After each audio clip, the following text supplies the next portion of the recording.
Mayor Brandon Johnson providing an update on Memorial Day weekend safety. He says shootings and homicides were down dramatically. Paris is joining us live from City Hall with that. Paris?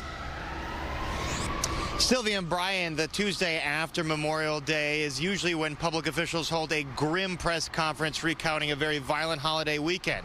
A little bit different this time around, as according to preliminary numbers from the Chicago Police Department, murders were down 24%, shootings down 33%. That continues a downward trend year to date in violent crime. Let's compare that to years past. So Memorial Day 2024, as we have this ambulance going by me, Memorial Day 2024 saw 9 murdered and 41 shot in the same time period. In 2023, 11 murdered and 53 shot.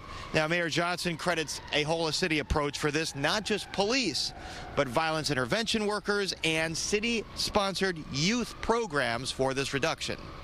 Well, we do have safety measures in place for large events. We just talked about the success of Sueños and other community events that are being held all over the city of Chicago. Of course, it's still something that I think about, and we are taking effective steps towards ensuring of full safety.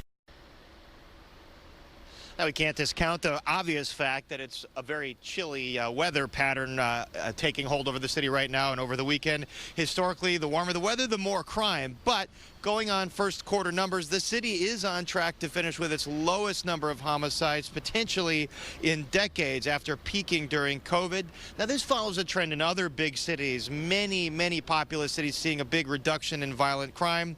The Johnson administration saying today that all of this progress is threatened right now by the Trump administration's cuts to social services and funding for violence intervention programs. Here in Chicago, some of those groups bracing for $3.7 million in lost federal funding that Johnson worries could lead to more blood on the streets. So it's not just that these cuts have an impact on the operations of the work. These are actual lives that are being impacted on a day-to-day basis. We can talk about why this matters a bit here.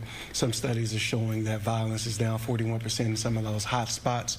The work that's including peacekeepers in our police department and all of our work coming together is really driving how some of that violence is going down in particular places.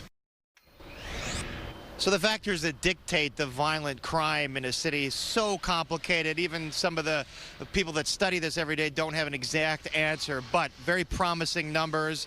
Like we said, the Johnson administration says could be under threat if these Trump administration cuts go through and that budget that passed the House that is now in the Senate. So, Sylvia and Brian, that is the latest from here at City Hall. A lot to keep our eye on today.